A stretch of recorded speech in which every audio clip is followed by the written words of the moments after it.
Good day, Sir Lumayag. I'm here to present with you my output.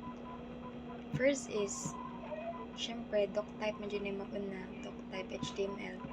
Tapos, next is comment. Ang sod sa comment is my name, which is May Princess Misa. Next is section, BSIT8. Tapos, file name is activity.html.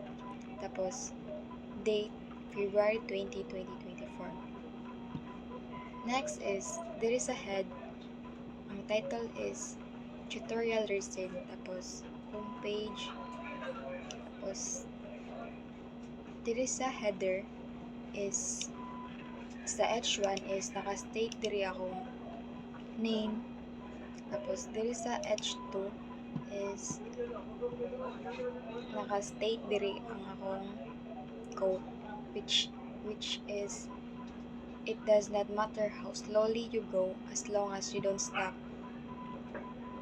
And tapos there is akong navigation is home, about us, lessons, instructors, contact. Giapil na lang ako butang diri sa contact para aesthetic no hi. Tapos there is a main sir is so the main is nagbutang gihapon ko og quote which is exploring the fluidity of colors in a world of resin dreams. Tapos nagbutang sa ko diri og purpose to catch people's attention, which states that, good day, welcome to Tutorial Resin. I'm inviting you to participate in my resin crafting tutorial so that you can create fantastic creations. We have a lot of ideas that we would like to share with you as a part of my resin making tutorial so that you may learn how to produce crafts out of resin. Tapos, visit our workshop to get to know friendly individuals and become one of our satisfied customers. And ang sudri sa footer sir is ampersand copy semicolon copyright 2024 that all right reserves.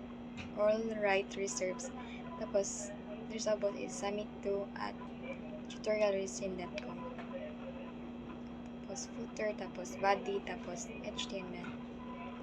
Tapos na-run namin ako sir. Muna siya ang output. Ang sud sa header is my name, tapos ang code, tapos diri sa navigation is ang sud is home, about us, lessons, instructors, tapos contact. Diba? Flowers sir, diba? Aesthetic. Tapos, may siya ang sud sa main sir. Tapos, mo ni siya ang sud sa footer. Thank you sir.